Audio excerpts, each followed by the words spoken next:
और देखिए अब एबीपी न्यूज पर अवामी इत्तेहाद पार्टी के अध्यक्ष हैं इंजीनियर रशीद, बारामूला से सांसद हैं इंजीनियर रशीद। उनका बड़ा बयान सामने आया है। इंजीनियर रशीद कह रहे हैं कि मेरे दरवाजे किसी के लिए बंद नहीं हैं। अवामी इत्तेहाद पार्टी के बिना सरकार बनेगी नहीं। मतलब इंजीनियर रशीद खुद को इस बार जम्मू कश्मीर विधानसभा चुनाव में किंग मेकर मानकर चल रहे हैं। मैं बीजेपी का एजेंट नहीं, ये कहना है इंजीनियर रशीद का। आरोप इंजीनियर रशीद पर जो मुख्यधारा की पार्टियां हैं जम्मू कश्मीर की, नेशनल कॉन्फ्रेंस से लेकर पीडीपी तक, कांग्रेस तक, सब यही आरोप लगा रहे हैं कि बतौर बी टीम बीजेपी की इंजीनियर रशीद इस बार विधानसभा चुनाव में है। तो उस पर इंजीनियर रशीद कह रहे हैं कि मैं बीजेपी का एजेंट नहीं हूं। नतीजों के बाद गठबंधन पर फैसला होगा। दरवाजे मेरे सबके लिए खुले हुए हैं। सुनिए जरा इंजीनियर रशीद से हमारे सहयोगी आशीष सिंह ने की है खास बातचीत। कश्मीर से 370 हटने के बाद पहली बार विधानसभा चुनाव हो रहे हैं। सभी की नजर इस पर है कि किस तरह के नतीजे कश्मीर की जनता यहां पर सामने लाएगी। हमारे साथ खास तौर पर बात करने के लिए अब ऐसे वक्त पर जबकि वोटिंग की प्रक्रिया शुरू हो चुकी है, अवामी इत्तेहाद पार्टी के फाउंडर इंजीनियर रशीद साहब हैं। रशीद साहब बहुत बहुत शुक्रिया सुबह सुबह वक्त देने के लिए। आपको क्या उम्मीद है कि आज जो वोटर्स वोट डाल रहे हैं किन मुद्दों पर, क्योंकि आपने कई इश्यूज रेज किए हैं, और किस तरह के नतीजे की उम्मीद है? हमें उम्मीद है कि वोटर नरेंद्र मोदी का नया कश्मीर का जो नारा है उसको रिजेक्ट करेंगे और एनसी और पीडीपी की हिपोक्रेसी को एक्सपोज करेंगे। आपको लगता है कि आज जो वोटर वोट डाल रहे हैं इन्हीं बातों को ध्यान में रख करके? हमें लगता है उससे बड़ी चीज़ और कुछ नहीं, क्योंकि जो रेस्पॉन्स हमें साउथ कश्मीर में मिला उससे बिल्कुल लोगों के चेहरे पढ़कर, उनका जोश देखकर ये बात क्लियर थी कि ये लोग चाहते हैं कि कोई ईमानदार लीडरशिप आए जो उनकी बात करे। उसके लिए ऑप्शन एआईपी से बेहतर और कोई नहीं। यही मैं पूछना चाह रहा था। 44 आपके कैंडिडेट्स खड़े हैं, आपको क्या? 44 नहीं है, उससे कम है। नहीं भी बताइए आप। मैं पूछना ये चाह रहा हूँ कि आपको क्या उम्मीद है, कितनी कैंडिडेट्स आपके जीत सकेंगे? देखिए, ये कश्मीरियों तक है। अगर वो वाकई चाहते हैं कि यहाँ एक तब्दीली आए, मुश्किलात से बाहर निकले और कोई नरेंद्र मोदी जी के मुंह पर कश्मीर मसले की बात करे, उनको मजबूर करे रेजोल्यूशन के लिए, ह्यूमन राइट्स वायलेशन रोकने के लिए, 370 पर बात करने के लिए, तो ये मौका है कि वो एआईपी का साथ दें। मुझे उम्मीद है कि एआईपी के बगैर जो अगली सरकार होगी उसमें एआईपी का बहुत बड़ा रोल होगा। मतलब चाबी जो है वो आपके पास होगी? मैंने चाबी की बात नहीं।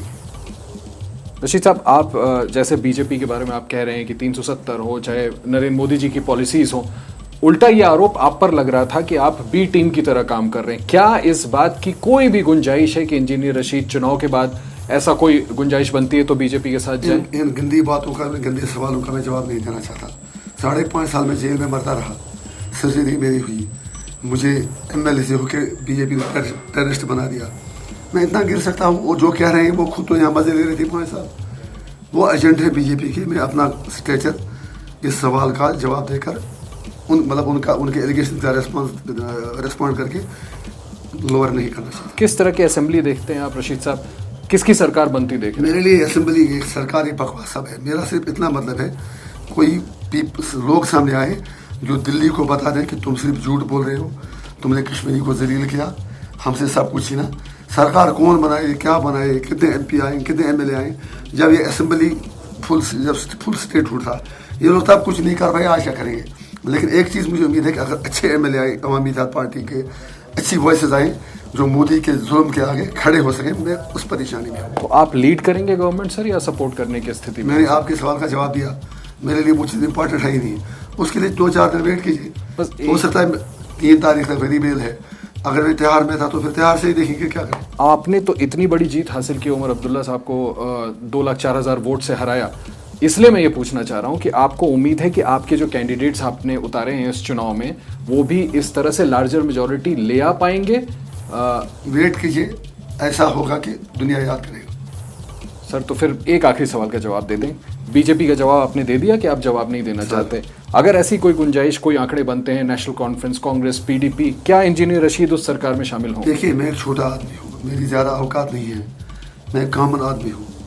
अब लोग इतना मुझ पर ट्रस्ट कर रहे हैं, I am thankful to them, और मैं उनको लेट डाउन नहीं करूँगा। अगर ऐसी परिस्थितियाँ आती हैं, मैंने ज़िंदगी में एक चीज़ की है, मैंने रेजिस्टेंस बहुत की है, लड़ा बहुत हूँ, लेकिन मैंने दरवाजे के भी किसी के लिए बंद नहीं किए। देखते हैं उस वक्त क्या माहौल होगा। ये बहुत बड़ी बात आप बोल रहे हैं बीपी न्यूज़ पे कि दरवाजे बंद नहीं होंगे, आप उस वक्त फैसला करेंगे। ऑब्वियसली देखिए, अल्टीमेटली मकसद मेरा पावर नहीं है, मकसद मेरा है कि मैं अपने लोगों के लिए क्या कुछ अचीव करना चाहता हूँ। अगर मेरा मकसद पावर होता, जैसा ही पी टीम कह रहे, तो उन मेरे दोस्तों से ये कह दीजिए कि मैं एक इंडिपेंडेंट एमपी बन गया, पहली बार कश्मीर की हिस्ट्री में 47 से आज तक इंडिपेंडेंट एमपी बना है, वो भी जेल में बैठकर। तो फिर नरेंद्र मोदी मुझे यूनियन कैबिनेट में ऑफर कर लेते, मुझे इस पंगे में पड़ना ही नहीं था।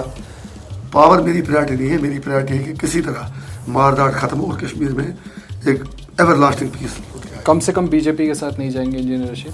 अगर नरेंद्र मोदी जी कल ये कहते हैं कि कश्मीर का मसला कश्मीरियों की मर्जी के मुताबिक इंसाफ की बिना हल होगा, उस वक्त हम देखेंगे क्या करेंगे। बहुत बहुत शुक्रिया एबीपी न्यूज़ से बात करने के लिए। आपने